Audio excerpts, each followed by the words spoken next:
Hi there, I'm Cindy Linden, and this is the Cook Along podcast. We're going to make a really fun little side dish today. We don't often do side dishes, it seems like. Mostly I'm focused on desserts and main dishes.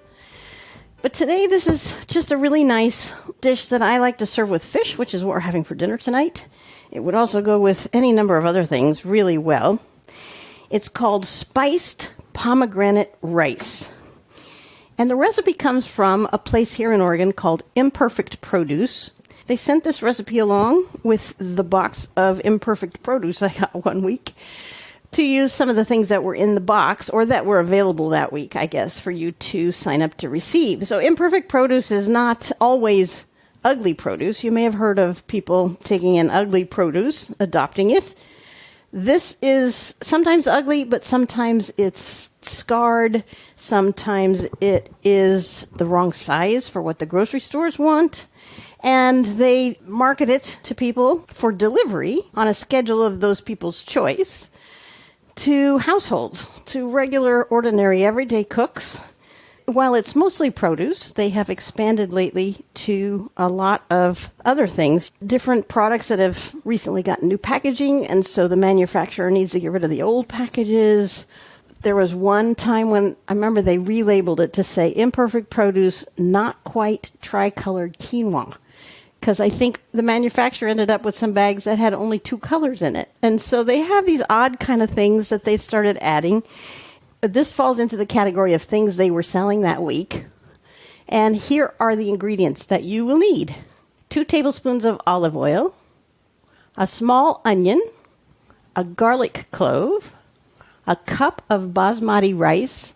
And I'm sure that's because they had some basmati rice that week. I think a fragrant rice is really nice, but I don't think it has to be basmati. I think it could be regular white rice, or it could be some jasmine rice, whatever you have on hand that will fluff up. So a long grain kind of thing.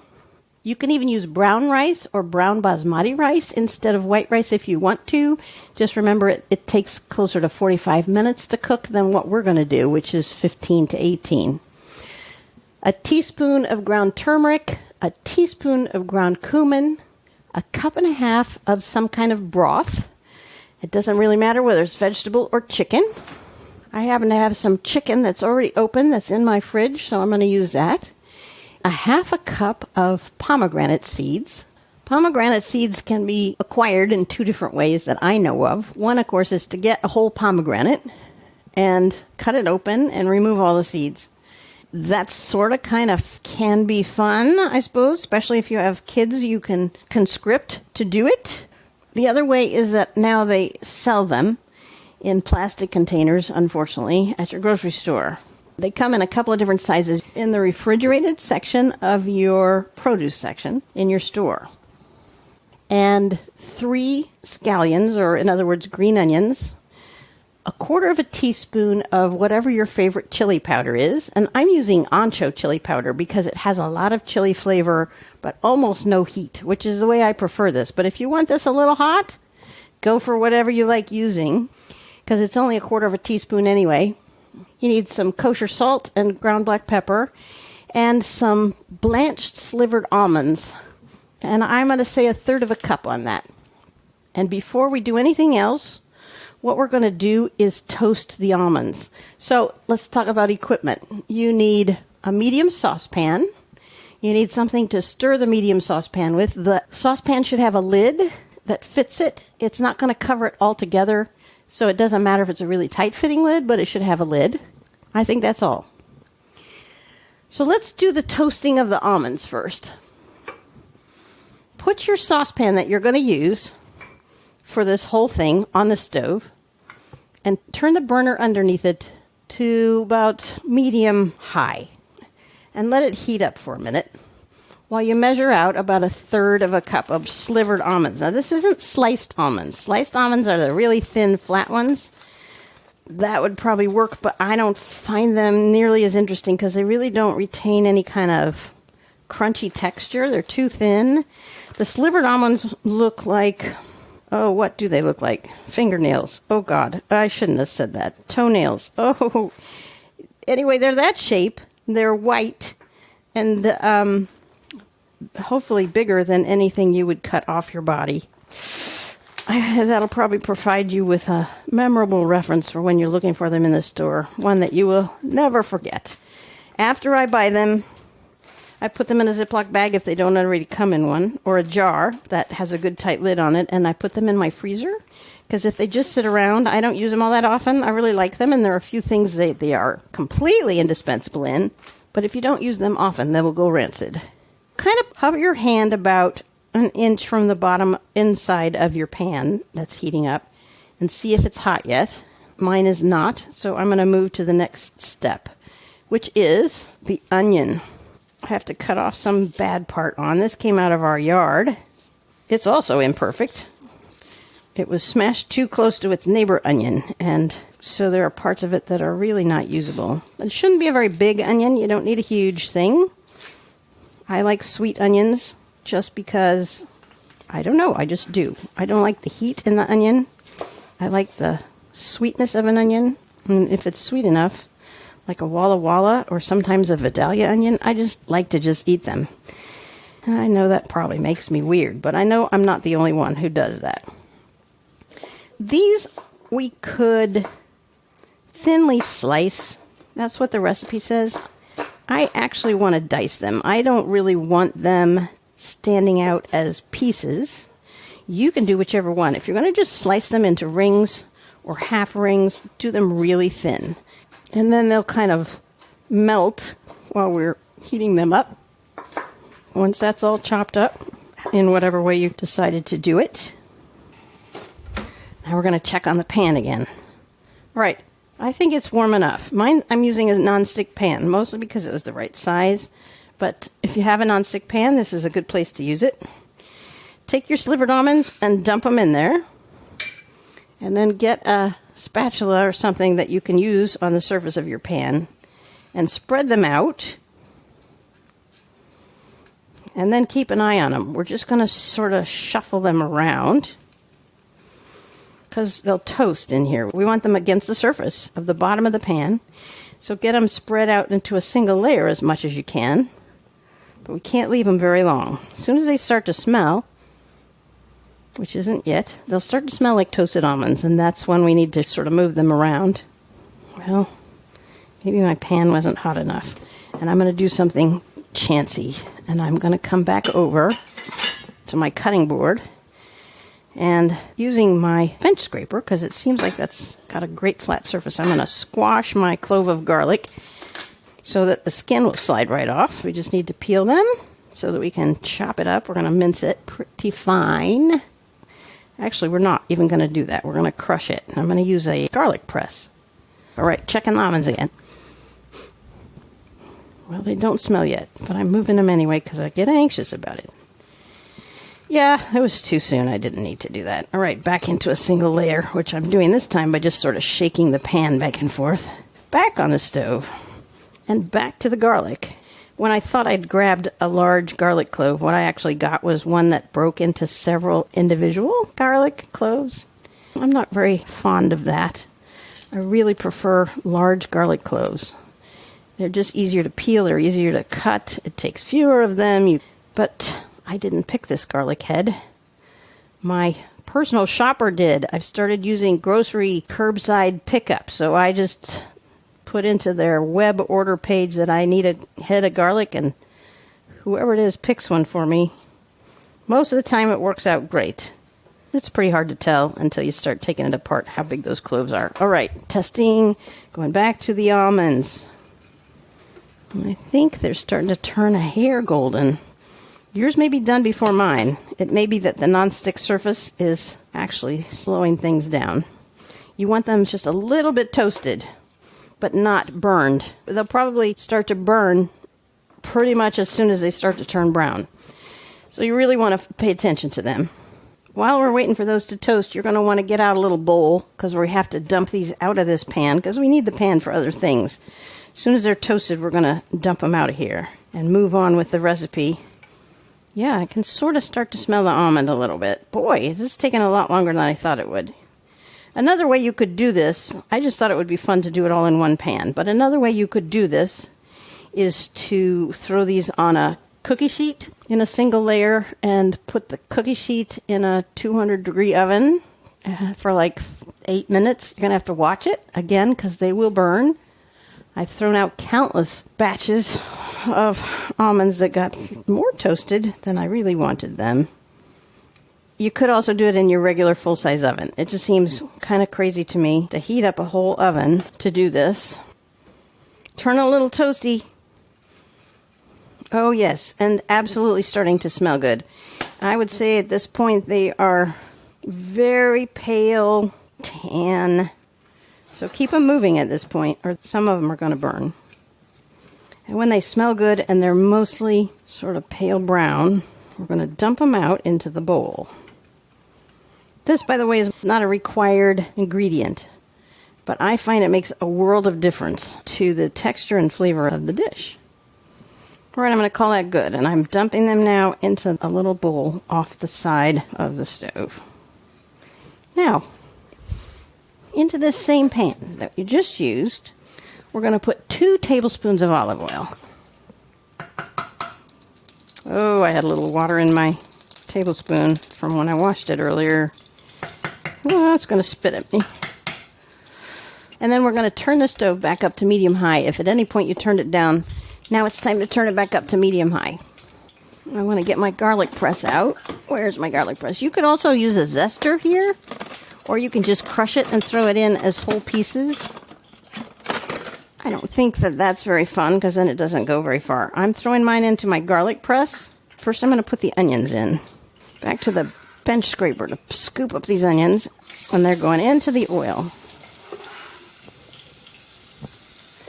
Now we can squeeze the garlic into there as well.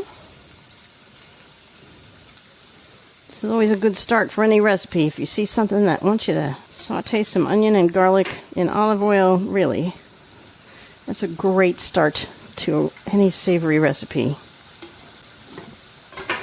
All right, my garlic is squished in. And now we have to stir it. We don't have to stir it constantly, but give it a good sort of swish around. And then you can leave it for a minute and get your spices ready to go, because they're going in next. Your rice is about to go in, along with your teaspoon of cumin and teaspoon of turmeric. Careful with the turmeric. Don't get it on you because it will dye your clothes yellow. It's actually used for that. Stir those onions and garlic again. We're looking for it to get a little bit soft. It's going to take 2 or 3 minutes. When they're looking kind of translucent and you've stirred them around a few times, they don't have to be completely wilted because they're going to cook some more with the rice, which you're now going to pour in with the onions. Put your whole cup of the white rice in there. Add your teaspoon each of the 2 spices and stir it all around so that the oil and the cumin and the turmeric get all over all the pieces of rice.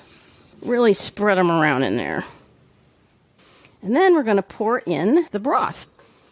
Again, whatever kind, but 1.5 cups of it.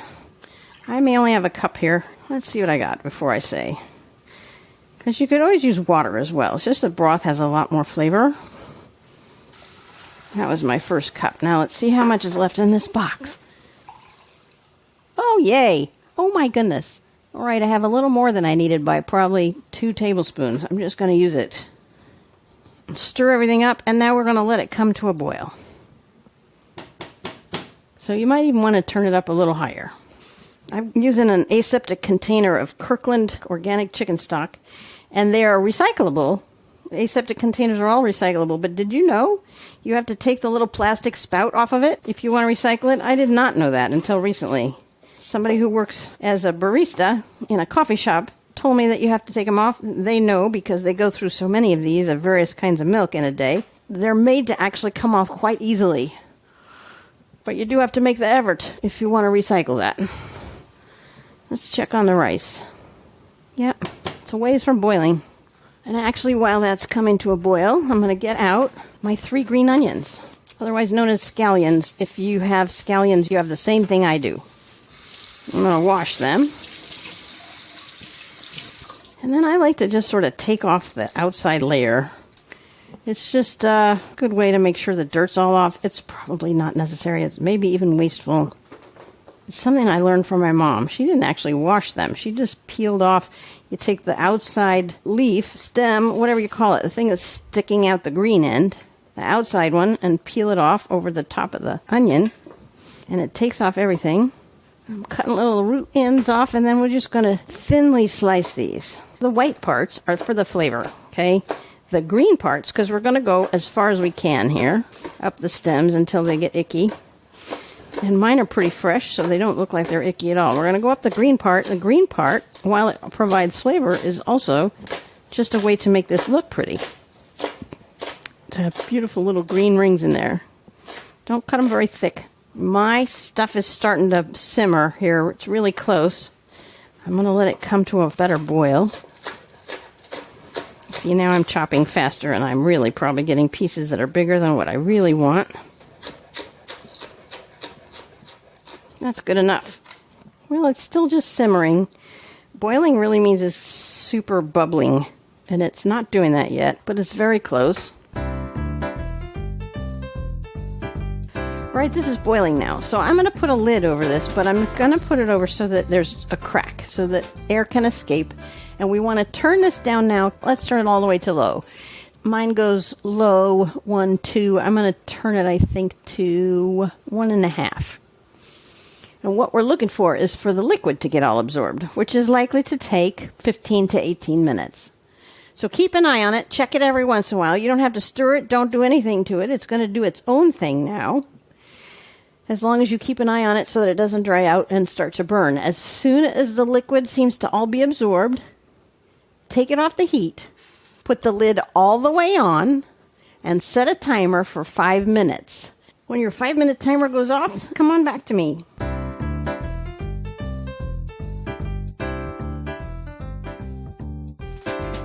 All right, welcome back. Now we have to fluff this up.